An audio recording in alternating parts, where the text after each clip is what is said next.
It's the Andy Griffith Show, Facts and Trivia, with your host, Bob Snap.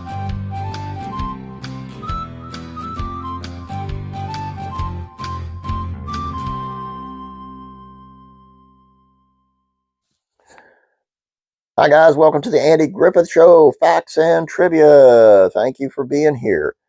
Today's video is on Gail Davis. Do you know who that is?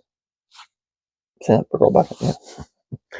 Anyway, unfortunately, well, she played Annie Oakley as well, but unfortunately, her role as Karen on the Andy Griffith Show was her last role, her final role. Take a look. Barney Fife and his gal set up Sheriff Andy Taylor with Thelma Lou's cousin Karen in Andy Griffith Show episode The Perfect Female. She seemed the perfect match for Andy.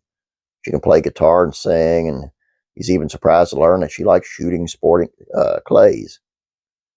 As the episode title suggests, she's a real looker, and she shares all the same interests as Andy. There's only one problem getting in the way of this romance. Karen's worried Andy's ego is a bit too big, and she's determined to shoot it down. So at the end of the episode, when Andy seems certain to win the prize for shooting sporting clays in a local tournament, nobody sees it coming when suddenly Karen becomes his biggest competition. Well, nobody saw it coming except everybody in the audience who knew this actor playing Karen better as TV's Annie Oakley. From 54 to 57, Gail Davis appears in the starring role of Annie Oakley, handpicked by the series producer and cowboy singer Gene Autry.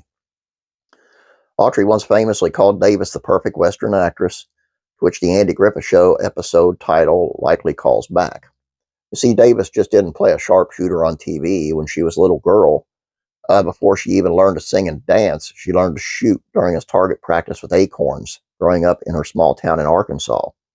According to the Miami News in 56, Davis received a rifle as a gift from her physician father at the age of 8, and by 9 years old was able to pick off an acorn from 60 yards away, shooting backward. She met Autry as a college student who had recently transferred to the University of Texas, and she impressed him so much, he told her to look him up if she was ever came to Hollywood. Shortly after she graduated, she made a point to ride through California, and Autry made good on his word and put her in his shows and live events.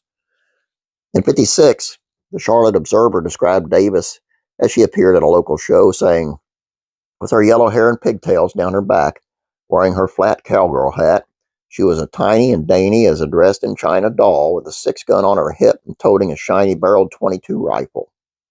Her live shows, she would thrill crowds by shooting Christmas ornaments off a revolving wheel, or shooting over her shoulder while sighting in a mirror and then nailing a bullseye located far behind her. On the Andy Griffith Show, Davis recreated this act for the last time.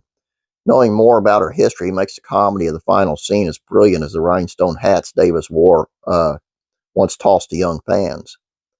In 1961, when she appeared as Thelma Lou's cousin, Karen, and Andy's potential sweetheart, Davis was more than ready to leave Annie Oakley behind and step into more roles.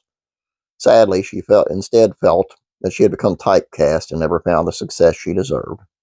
I tried to find other acting work, but I was so identified as Annie Oakley that directors would say, Gail, I'd like to hire you, but you're going to have to wait a few years, dye your hair, and cut off your pigtails. She told that to the Chicago Tribune in 1982. Directors just couldn't envision me in a sexy part or playing a heavy.